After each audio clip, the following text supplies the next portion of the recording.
तो आइए जानते हैं वो 7 मिस्टेक्स या वो 7 सवाल जो आपकी पैरालिसिस के बाद की रिकवरी को ना सिर्फ धीमे करेगा बल्कि हमेशा के लिए रोक देगा।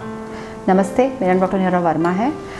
ये वीडियो मैंने अपने पेशेंट्स के जो अमूमन क्वेश्चंस हमको सुनने को मिलते हैं उसके अकॉर्डिंग बनाया है, क्योंकि हो सकता है आप जब हमसे वीडियो पे या आप जब यहाँ पे आके या प्रोबेबली मैसेज के थ्रू बात करते हैं तो आपके भी मन में हो सकता है ये वाले 7 सवाल ऐसे हैं जो आपकी रिकवरी को लेके हो सकते हैं, आपके परिचित के किसी कंसर्न को लेके हो सकते हैं। तो आइए जानते हैं। सबसे पहली चीज़ तो लकवा के टाइप क्या होते हैं। लकवे की 2 टाइप होते हैं। पहला होता है क्लॉट के थ्रू होने वाला लकवा और सेकेंड होता है हेमरेजिक पैरालिसिस। सबसे बड़ा जो रिकवरी का टूल है यहाँ पे वो है माइंडसेट। देखिए, अगर आपने ये मान लिया है कि आपका पैरालिसिस कभी जीवन में ठीक नहीं होगा तो यकीन मानिए कि वो नहीं ठीक होगा। पर ये भी सच है कि जो पेशेंट पहले वेंटिलेटर पे होते हैं या कोमा में होते हैं या बिल्कुल सबकॉन्शियस होते हैं, वो पेशेंट कुछ महीने में, कुछ हफ्तों में रिकवर करते हैं और उनके कुछ बॉडी के फंक्शंस जो हमको लगता है कभी चालू नहीं होंगे, जो डॉक्टर्स कहते हैं कि शायद कभी ना बोल पाए, ना कभी चल पाए, ना खड़ा हो पाए, वो सारे फंक्शंस हमारे धीरे धीरे वापस आते हैं। तो यहाँ पे सबसे बड़ी चीज़ जो है वो ये है कि रिकवरी अगर आपको करनी है पैरालिसिस के बाद तो पहले तो ये दिमाग में बिठा लीजिए कि पैरालिसिस लाइलाज बीमारी नहीं है।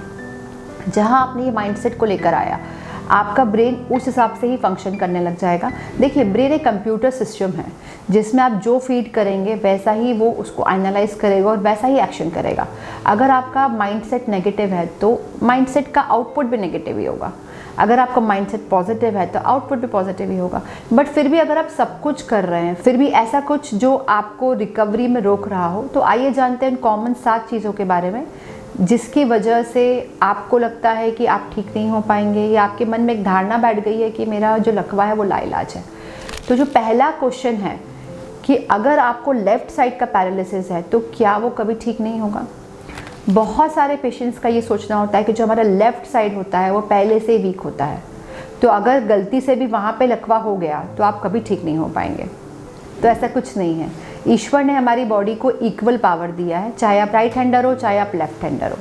पर लेफ़्ट हैंड का भी उपयोग हम दिन भर में बहुत बार कर लेते हैं, तो ये सोचना गलत है कि अगर लेफ़्ट साइड पे हो गया है तो मैं कभी ठीक नहीं हो सकता। लेफ़्ट साइड को भी आपका right side of the brain control कर रहा होता है, तो लेफ़्ट साइड कभी भी होने से आप घबराइए नहीं। उतनी ही शिद्दत से आप उस एक्सरसाइज को कीजिए, उस ट्रीटमेंट को फॉलो कीजिए, जिससे आपका ब्रेन का जो right side of the brain है वो एक्टिवेट होगा और आपके लेफ़्ट साइड के रिकवरी को भी वो लेकर आएगा। अगर फिर भी आपको ऐसा लगता है कि उस पर्टिकुलर हिस्से में आपको नहीं रिकवरी आ पा रही है उतनी जितनी आप चाहते थे, तो आप हमारी हेल्प ले सकते हैं, जहाँ पे हम निप्स टेक्नोलॉजी के थ्रू या नीडल थेरेपी के थ्रू आपके उस बंद या कम जाने वाले सिग्नल को ब्रेन तक पहुँचाने में आपको मदद कर सकते हैं। बहुत सारे वीडियोस में मुझे लोग पूछते हैं कि क्या ये मसल स्टिमुलेटर है। देखिए, आपकी जब आप लकवा लेके हॉस्पिटल गए थे तो आपकी हाथ और पैर की जांच डॉक्टर ने नहीं कराई थी, ब्रेन की जांच करवाई थी, क्योंकि डॉक्टर को ये पता है कि ये पैथोलॉजी ब्रेन से आ रही है। तो जो भी निप्स टेक्नोलॉजी है या नीडल थेरेपी है, उसका मेन फंक्शन होता है आपके नर्व्स का सिग्नल ब्रेन तक पहुंचाना। तो राइट साइड हो चाहे लेफ्ट साइड हो, उसका सिग्नल अगर ब्रेन तक पहुंचेगा तो ब्रेन उसको एनालाइज भी करेगा और उसका आउटपुट का रिजल्ट भी आपको देगा। सेकंड जो क्वेश्चन हमारे पास आता है, जो सबसे पहले लोग पूछते हैं, इनफैक्ट वीडियो पे ही पूछ लेते हैं कई बार तो, कि कितने समय में ठीक होंगे, या कई बार तो व्हाट्सएप पे मुझे ऐसा मैसेज आता है कि मैडम आप टाइम बता दो तो कितने समय में ठीक होंगे, तो मरीज को ले आते हैं। देखिए, इस क्वेश्चन का जवाब ना मेरे पास है ना किसी भी डॉक्टर के पास होगा, क्योंकि हम लोग अंतर्यामी नहीं हैं। बट कितने समय में ठीक होने से अच्छा आपका क्वेश्चन ये होना चाहिए कि कैसे आप अपने प्रोग्रेस को बढ़ाएं।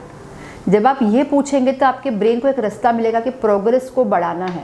पर अगर आप टाइम फ्रेम में नप जाएंगे कि भाई इतने समय में हो जाऊंगा तो ठीक है वरना नहीं होगा, आपने अपनी ही रिकवरी को लिमिटेड कर दिया है।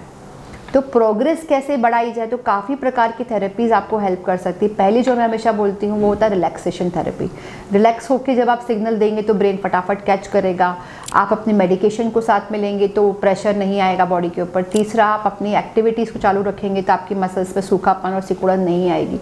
चौथा, नीडल थेरेपी जो हम देते हैं वो काफ़ी इफेक्टिव है। एक और चीज़ जो आप कर सकते हैं वो ये है कि एक एक्सपर्ट की सलाह में पहले आपकी बॉडी का एक एनालिसिस कर लें कि आपकी प्रॉब्लम्स एक्चुअली में है कहाँ से, और उस हिसाब से आप जब ट्रीटमेंट की प्लानिंग करेंगे तो उसके अंदर फेलियर होने के चांसेस कम से कम होंगे। तीसरा जो सबसे बड़ा क्वेश्चन हमको मिलता है कि समय सीमा के अंदर रिकवरी करवा दीजिए। जैसे फॉर एग्जांपल कोई पेशेंट साल भर के बाद आ रहा है, साल भर तक उसने अपने बॉडी को हिलाया भी नहीं होगा।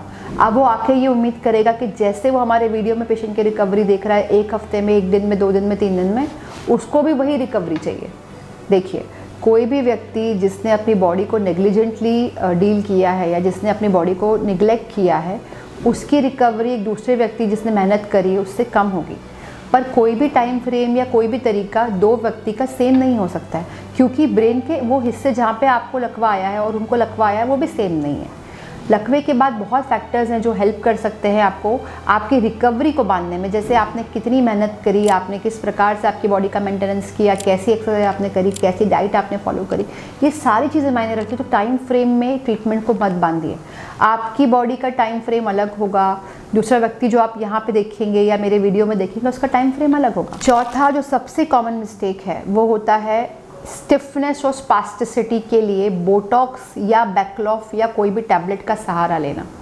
देखिए, होता क्या है, जब आप अकड़न या कोई भी कड़कपन लेके डॉक्टर के पास जाएंगे तो वो आपको या तो बोटॉक्स के इंजेक्शन सजेस्ट कर देंगे जो एक टॉक्सिन होता है, या वो कोई मेडिकेशन चालू कर देंगे जिससे वो कड़कपन टेम्पररीली आपका हाथ को सीधा या पैर को सीधा कर देगा।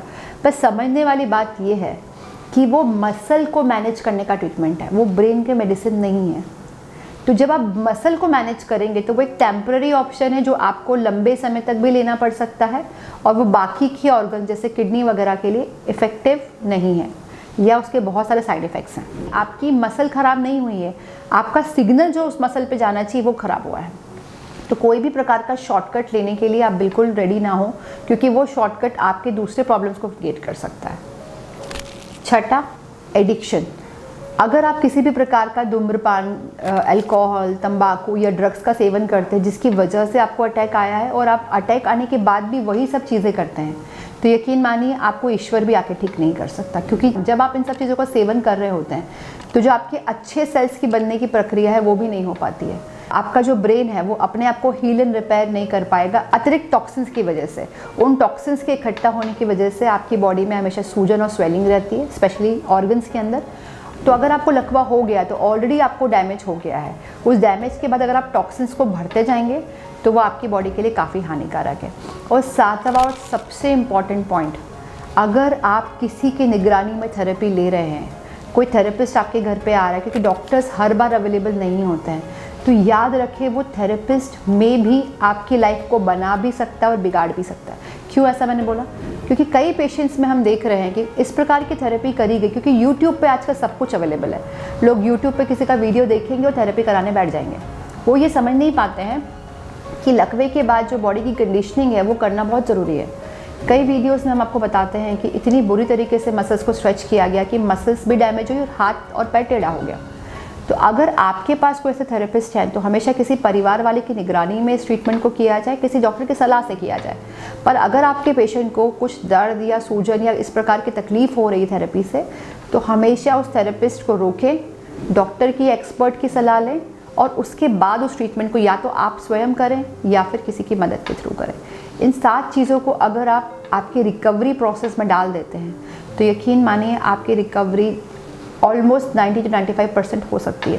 फिर भी अगर आपको लगता है कि आप इनमें से कहीं पे अटक रहे हैं या आपको हेल्प चाहिए तो आप दिए हुए नंबर पे हमें संपर्क कर सकते हैं। लकवे को लाइलाज बीमारी समझ के अपना जीवन खराब मत कीजिए। दुनिया में हर चीज़ का इलाज है, बस आपका माइंड सेट रखिए। अगर फिर भी आपको लगता है कि आपको या आपके किसी संबंधी को, दोस्त को लकवा हो गया है तो आप इस वीडियो को उन तक ज़रूर पहुँचाएँ। ऐसे बहुत सारी जानकारी हम आपके लिए लाते हैं जो घर पे आपको रह के मदद कर सकती है रिकवरी के लिए। तो इस चैनल को ज़रूर से आप सब्सक्राइब करें और जानकारी के लिए आप दिए हुए नंबर पे हमें संपर्क कर सकते हैं। Thank you.